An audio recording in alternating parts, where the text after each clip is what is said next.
राधे, हरे कृष्ण, जय माता दी। आपको पता है चल रहे हैं इस समय नवरात्रि, और मैं आपको बताऊंगी इस वीडियो में नवरात्रों में हवन का क्या महत्व होता है और क्यों हवन करना चाहिए, हवन क्यों किया जाता है। तो आज हमारे घर में हवन हुआ तो सोचा आपको भी इसका कुछ नॉलेज दे दूं।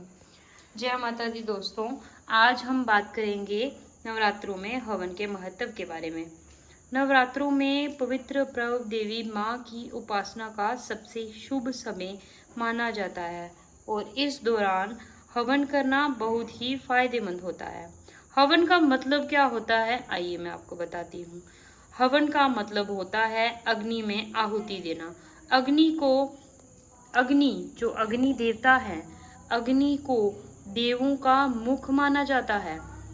इसीलिए हवन के द्वारा हमारी प्रार्थना सीधे देवी देवताओं तक पहुंचती है। हवन से आपका एनवायरनमेंट भी शुद्ध होता है और नेगेटिव एनर्जी दूर होती है। आपको पता है हवन के कितने फायदे हैं। पतंजलि में जो भी लोग हवन करते हैं, जो भी लोगों को बीमारियों से ग्रस्त होते हैं, उन्हें अलग अलग तरीके के हवन किए जाने की सलाह दी जाती है। रामदेव भी इसके बारे में साइंटिफिकली भी कहते हैं कि हवन जो है बहुत महत्वपूर्ण है। हवन से इन्वायरमेंट शुद्ध होता है। जितनी भी नेगेटिव एनर्जीज होती हैं आपके इन्वायरमेंट में, जैसे आप देख सकते हो कि हमारे यहाँ पे कितना प्रदूषण और कितने ऐसे कीटाणु होते हैं जिसकी वजह से दूषित होता है एरिया, उसके लिए ये हवन बहुत ही महत्वपूर्ण है। आयुर्वेदा के हिसाब से हवन की सामग्री से निकलने वाली सुगंधित धुआं जो है वो हेल्थ के लिए बेनिफिशियल होता है और पॉजिटिव वाइब्स क्रिएट करता है। नवरात्रों में हवन करने से माँ दुर्गा के 9 रूपों की कृपा मिलती है। पूजा का समापन हमेशा हवन से ही कंप्लीट माना जाता है। इससे घर में सुख, समृद्धि, शांति और पॉजिटिविटी का विकास होता है। जो भक्त नवरात्रि के अंत में या फिर पूरे नवरात्रि में कन्या पूजन के साथ हवन करते हैं, उनकी पूजा और साधना सफल होती है। तो दोस्तों, ये था नवरात्र में हवन का महत्व। आपको बताया जाता है कि हवन करना चाहिए, हवन क्यों करना चाहिए, क्यों उसका इतना महत्व है, वो नहीं बताया जाता। हवन की इतने फ़ायदे हैं। अगर आप घर पे ही छोटा सा हवन हर रोज़ क्या करें, छोटी सी जो हवन कुंड, मिट्टी का जो हवन पात्र मिलता है वो आप ले आएँ और उसमें आप तुलसी की लकड़ी, तिल, चावल और इन सब का हवन करें। ये सब चीज़ें जो हैं आपके लिए बहुत फ़ायदेमंद हैं और इन सब चीज़ों से आपको भी बहुत फ़ायदा मिलेगा, क्योंकि हवन करने से मैंने आपको इतने सारे फ़ायदे बताए और भगवान माता देवी रानी को प्रसन्न करने के लिए ये बहुत महत्वपूर्ण है। पहले के समय में कहते हैं कि हवन, यज्ञ, आहुति देकर ही भगवान को मनाया जाता था। अगर बारिश नहीं हो रही, अगर आपको पता है कुछ भी कार्य सिद्ध करना होता था तो हवन का बहुत मान्यता थी। कुछ लकड़ी आप सूखी इस तरह के अपने घर पे रख सकते हो, उसकी आप हवन की लिए वो सही रहता है। या फिर लकड़ी ना हो तो आप उपले ले सकते हो। उपले जो हैं वो आप ऑनलाइन भी मंगवा सकते हो या फिर आप किसी से ले सकते हो। आपके गली मोहल्ले में किसी के घर गाय है तो आप उसे कह दो कि आप उपले रख लीजिए और उसके भी आप नवरात्रों में हवन कर सकते हो। कुछ एक्स्ट्रा पॉइंट भी हैं। हवन और पॉजिटिव एनर्जी जो है वो क्या मतलब क्यों इसका लिंक है, उसके बारे में आपको बताती हूँ। जब घी से हवन करते हैं, घी की सामग्री जो है वो अग्नि में डाली जाती है तो उससे पॉजिटिव एनर्जी जनरेट होती है। घी जो है, घी के धुएं से एक ऐसी ऊर्जा बनती है। देखो, आप देख रहे हो ये धुआं जो निकल रहा है, ये आपके रोम रोम में, आपकी सांसों से आपके अंदर जा रहा है। किससे? इससे आपकी रोग की समाप्ति होती है। कितने रोग जो आपके अंदर हैं वो ख़त्म होते हैं।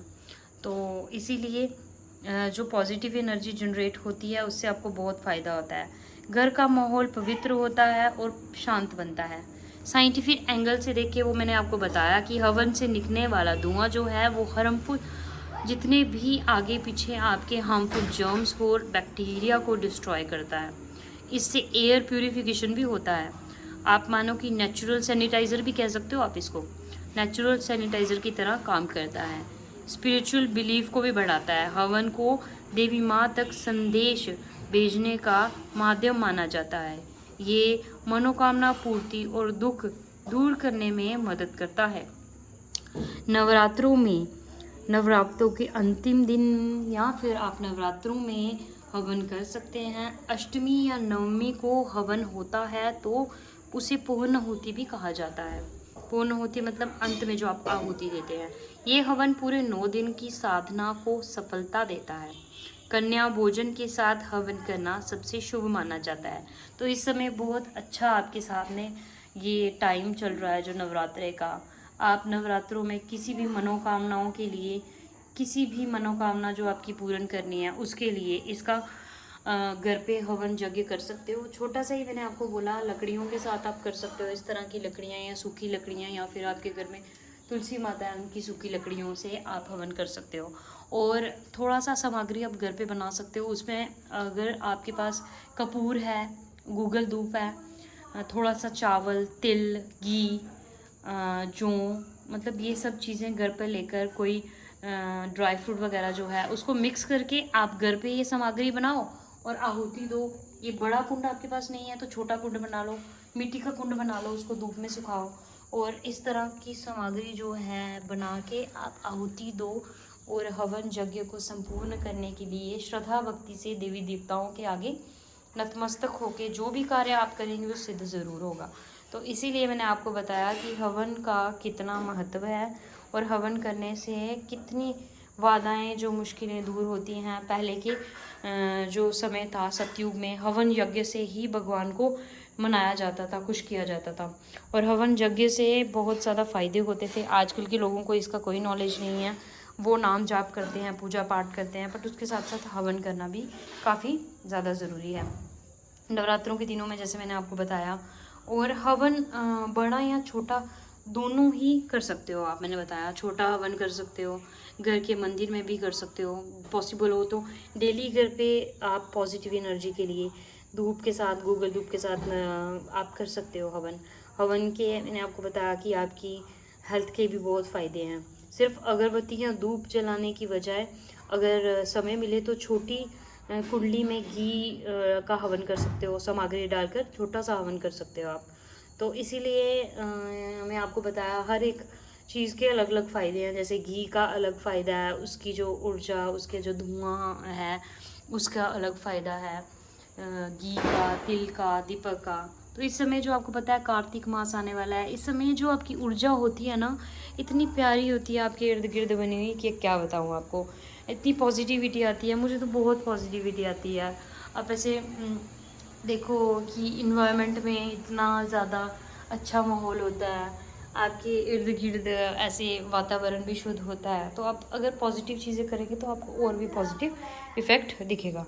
तो माँ दुर्गा के 9 रूपों का मैंने आपको बताया कि अलग अलग पूजा की जाती है, जिसमें 9 रूप, पहली स्कंद माता, पहली शैलपुत्री माँ, दूसरी ब्रह्मचारिणी, तीसरी चंद्रघंटा शुभ नाम, चौथी कुष्मांडा सुखदाम, पांचवी देवी स्कंद माता, छठी कात्यायनी विख्याता, सातवीं काल रात्रि महामाया, आठवीं महागौरी जगजाया, नौवीं सिद्धिदात्री जगजाने, नवदुर्गा के नाम बखाने। ये 9 नामों को आप अलग अलग पूजते हो। जैसे कि आप जानते हो इस बार जो हैं वो 10 नवरात्रे हैं और 10 दिन तक नवरात्रे चल रहे हैं, क्योंकि जो तीसरी तिथि थी वो 2 बार थी।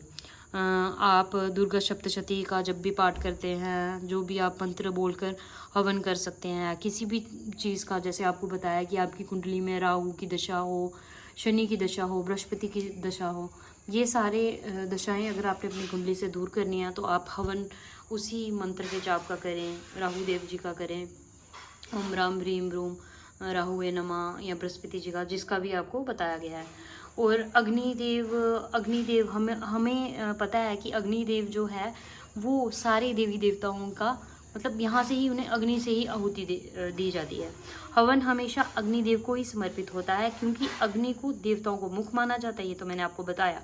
हम अपनी आहुति अग्नि को ही देते हैं, अग्नि उससे माँ दुर्गा तक पहुँचाती है। माँ दुर्गा तक, देवी देवताओं तक, नवग्रहों तक, जितने भी आपके जो कुल देवता हैं, इष्ट देव हैं, उन तक कुल देवी जैसे भी आपकी जो भी हैं, या फिर आपके जो इष्ट देव हैं, अगर आप उनका हवन कर रहे हैं तो उनको समर्पित हवन भी नवरात्रों में किया जा सकता है। बगलामुखी माता के दरबार में भी हिमाचल में बहुत बड़े बड़े हवन किए जाते हैं, जिससे लोगों की पुत्र प्राप्ति, रोग नाशक, ऐसे ऐसे हवन किए जाते हैं जिससे लोगों को इफ़ेक्ट दिखता है कि कितना उनको पॉजिटिव रिजल्ट उसका मिला है। मनोकामनाओं के लिए भी हवन किया जाता है।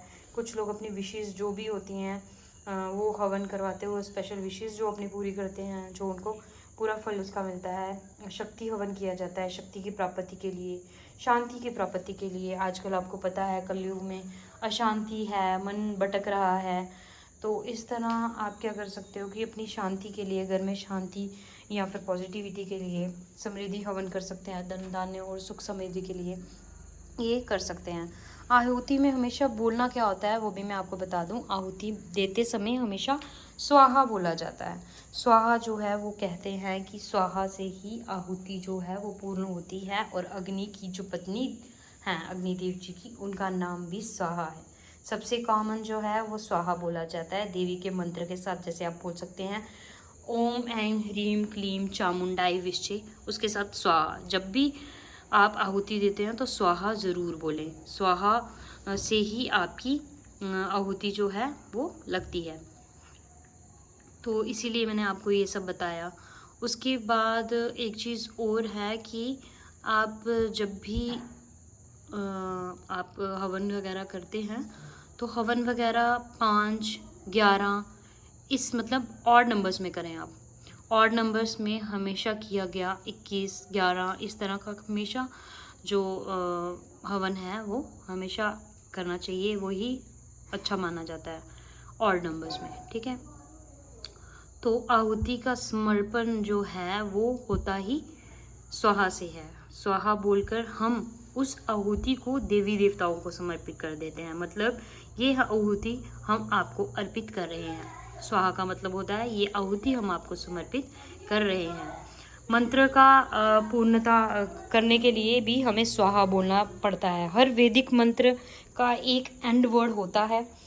जैसे सेंटेंस फुल होता है, कंप्लीट होता है, तो वैसे मंत्र भी जो है वो स्वाहा के बिना अधूरा माना जाता है हवन के टाइम पे। अग्नि देव को आमंत्रण करने के लिए स्वाहा एक देवी का भी नाम है जो अग्निदेव की पत्नी हैं, वो मैंने आपको बताया। जब हम स्वाहा बोलते हैं तो ये होता है कि अग्निदेव को आहुति जो है वो खुशी खुशी स्वीकार करें हमारी आहुति, और उनको डायरेक्ट वो आहुति पहुंचती है।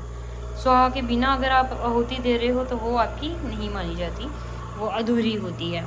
स्वाहा बोलते ही मन और वचन दोनों शुद्ध हो जाते हैं। इससे हवन की शक्ति और बढ़ जाती है और एनवायरनमेंट में और भी पॉजिटिविटी आती है। तो इसीलिए ये सब मैंने आपको बताया, कितनी बार हवन करें, कितनी बार हवन में आहुति दें और किस किस का हवन करें। तो ये सारी हवन की जानकारी मैंने आपको दी, ठीक है। अगर आपका कोई भी कमेंट है, कुछ पूछना है आपको, आप पूछ सकते हो।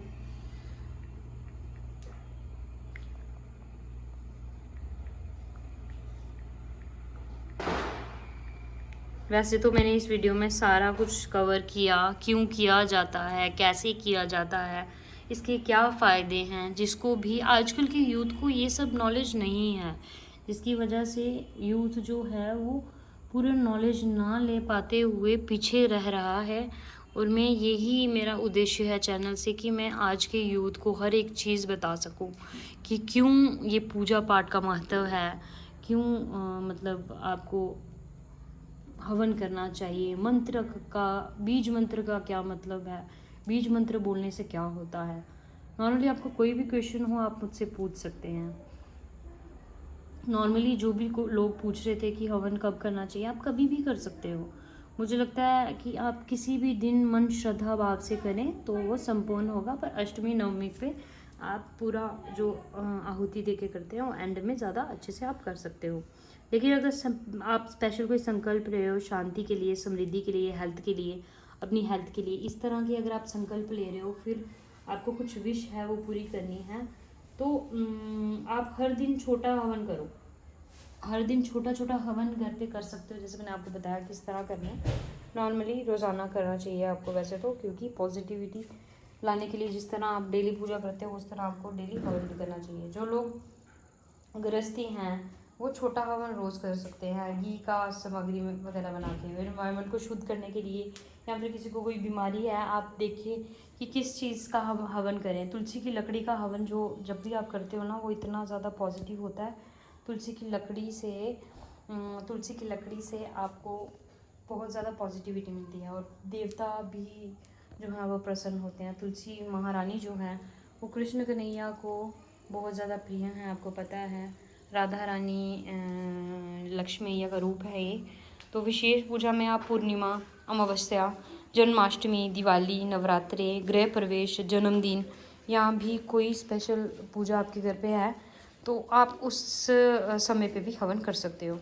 तैयारी कुछ नहीं होती इसमें, छोटा छोटा हवन जब आप डेली करते हो तो फिर आपको आदत हो जाती है, तो फिर आप डेली हवन करते हुए अपने आप को उस चीज़ में ढालते हो तो आपको आदत पड़ जाती है। हर मंत्र के बाद आपको सामग्री में घी ज़रूर मिलाना है, क्योंकि जब आप स्वाहा बोलते हो और जब पूर्ण होती वो जाती है तो स्वाहा से क्या होता है कि आपको घी की सामग्री जो आपने डाली है उसके साथ वो उसको पूर्ण होती मिल जाती है, और अंत में आपको पूर्ण होती देनी होती है। और बोलना होता है, कुछ भी बोलना होता है आपको, जैसे कि मेरी इस पूजा को माँ दुर्गा स्वीकार करें, या मेरी इस पूजा को जो भी देवी देवता के लिए आप कर रहे हो वो स्वीकार करें। जिसका भी आपने संकल्प लिया है वो आप बोल सकते हो कि ये मेरा संकल्प जो है वो पूरा हो। घर में नेगेटिव एनर्जी दूर होती है, मैं आपको अंत में बता दूँ जिस तरह मैंने बताया। स्वास्थ्य और शांति मिलती है, माँ दुर्गा और देवी देवताओं की कृपा मिलती है, कोई भी आपकी विश है वो पूरी होती है, जो संकल्प आपने लिया है उसमें सफलता मिलती है। ये सब जो फ़ायदे हैं वो मैंने आपको हवन के बताए। आज की वीडियो में बस इतना ही। और वीडियोस देखने के लिए इस तरह की आप कमेंट बॉक्स में बता सकते हो, मैं उस पर भी वीडियो बनाऊंगी जो भी कंटेंट आपको चाहिए। और इसके साथ ही आज की वीडियो में बस इतना ही। राधे राधे, हरे कृष्णा।